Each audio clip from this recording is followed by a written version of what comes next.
Glenn, if you had another question, if you keep it quick, we could listen. Councilor Diana Clark just raised her hand and she has not yet spoken. Nope, Diana hasn't spoke yet, so if Diana would like to speak, that'd be excellent.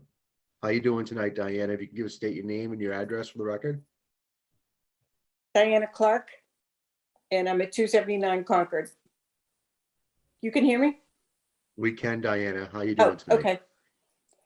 Hi, Val and two Shawns. I want to address one of the things that seems to be coming up, and that is infrastructure.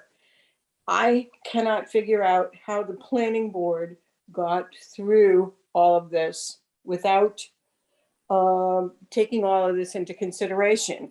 And I'd like to say it has never happened before, but I personally, and many of us on Concord Street and Bray Street have seen the planning board do this already, where they don't take into consideration the roads, they don't take into consideration anything else. It's, as a matter of fact, the president of the planning board told me personally that it's not my job. And I think it is the planning board's job to, before they approve this and send this to city council, that they in fact have looked at the infrastructure. They've looked at the roads. They've looked at how this is going to happen.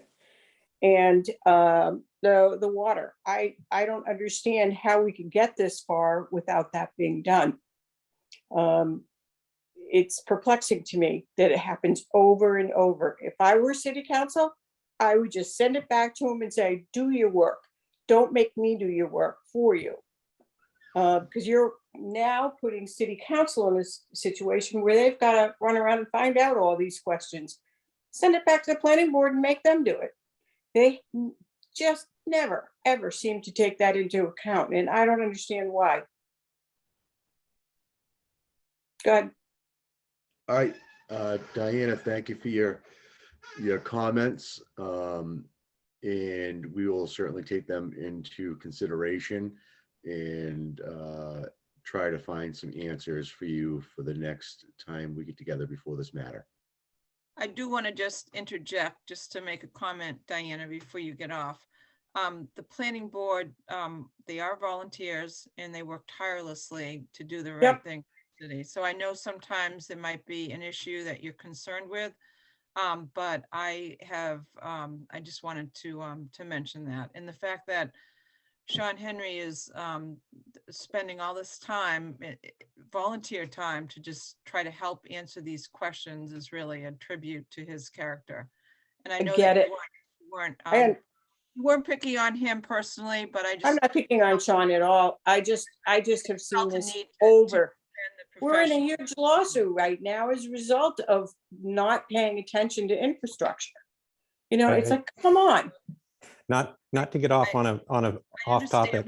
We should move on though, because it's because nobody wants to hear nobody wants to hear. Well, we appreciate you speaking. It's just Shawn, if I could just have 1 second to address this. I assume that she's talking about the cluster development that some folks out in that area were upset about. And the fact of the matter is that that project was very well reviewed. It was it satisfied not just the planning board, but the engineering department did their work. The Conservation Commission did their work. Every box was checked on that project. And no, it wasn't. No, it wasn't. The health department never did. Health department, no. Yes, they did. You might not agree with what they did, but they did what they were supposed to do. And okay, why don't you read the 60 pages that was just submitted, and maybe you'll think differently. Shawn, I'm just telling you, the work 60 wasn't pages done of the right. lawsuit. The work wasn't done right. I believe it was. I'm going to go point order on this and stop it. It's definitely two charged situations that, you know, we all know what's going on and are working on it. Diane, you're very passionate with it, and Shawn as well. So I'd rather not deviate from what we have in front of us tonight and get into a meeting that maybe we should probably get down and talk. Yeah, sure. Sure. I'm just saying that infrastructure needs to be addressed. And we appreciate that, Diana. You I've have a got great that in the night. notes and very thank you clearly. very Thank much. you. So we have now passed our 7:30 mark on the evening. And I want to thank everybody for joining us tonight. These meetings may become a little bit more routine with Zoom and different things happening in large scale changes in ordinance and zoning. We'll certainly do this. I think this is a great opportunity.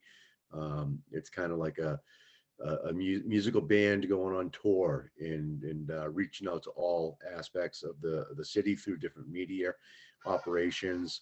I want to thank Shawn Henry for being here tonight, Sherry Carvelis, President Val Gilman for all her work and assistance. And I've seen her scribing. We have a lot of notes to go over, which will be wonderful. We had multiple councils on the call tonight, and we were as high as 60 attendees.